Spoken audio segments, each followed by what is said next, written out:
Right now, you're telling yourself stories. Stories about why you can't leave that job, why you can't change. And these stories sound reasonable, they sound mature, they sound like facts. But according to philosopher Jean-Paul Sartre, they're lies. You are radically free, and therefore fully responsible for what you become. Bad faith is when you pretend you're a fixed object rather than a free human being. When you say, "I had no choice," you're in bad faith. When you say, "My past made me this way," you're in bad faith. Let me be clear, Sartre isn't denying that circumstances matter. He distinguishes between two things, facticity and transcendence. Facticity is the raw material of your life, where you were born, what happened to you, your current situation. These are facts. But transcendence is your ability to go beyond those facts, to respond, to choose, to act in ways that aren't dictated by your past. Listen to how different these sound. I can't leave this job because I have bills to pay, versus I'm choosing not to leave this job because I fear financial instability. See the difference? The first one treats you like a victim of circumstances. The second one acknowledges the uncomfortable truth. You're making a choice. You're just afraid of the consequences. Even refusing to choose is still a choice.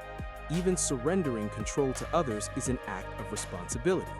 Even saying "I can't" is really saying "I won't." Even not acting is an action. Most people say they want freedom, but when they actually touch it, when they feel the weight of being able to choose anything, become anything, change everything, they recoil. Because freedom isn't light. It isn't liberating in the way people imagine. It's heavy. It's overwhelming. It destroys the comfort of blame. Sartre calls this existential anguish. It's the deep, primal fear that arises when you realize no one is coming to save you. There is no destiny, there is no blueprint, there is only you and the raw material of your existence.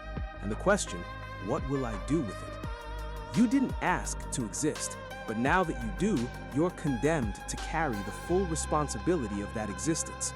You cannot opt out. Even passivity is a decision. Even silence is a statement. Even running from yourself is an act of self-awareness. This is why Sartre called it the condemnation to freedom. You're free whether you like it or not, and that freedom means you can no longer hide behind excuses. First, catch yourself lying. Every time you say, "I can't," pause. Ask yourself, is this a fact or is this a convenient story to avoid responsibility? "I'm just not confident" becomes, "I've consistently chosen to avoid behaviors that build confidence." If you think you're not assertive, go have a difficult conversation. If you believe you're bad with money, spend an hour learning about finance. If you always say, "I'm not that kind of person," become that person, even for a moment. These small acts disrupt the illusion of a fixed self. They remind you, identity isn't discovered, it's created. You're not a noun, you're a verb. You're always becoming. Second, own your choices without justification. Say instead, "I chose this, here's what happened, I accept that." This builds the emotional muscle of ownership. At the end of it all, Sartre leaves us with a brutal gift. You are nothing more than the sum of your choices, and nothing less. There is no destiny coming to rescue you, no true self waiting to be discovered. There is only this moment, and the question, who will you choose to become? Not tomorrow, not when conditions are perfect, right now. The video is ending, but your life continues. What excuse are you ready to let go of? And what truth will you dare to live? Let me know in the comments.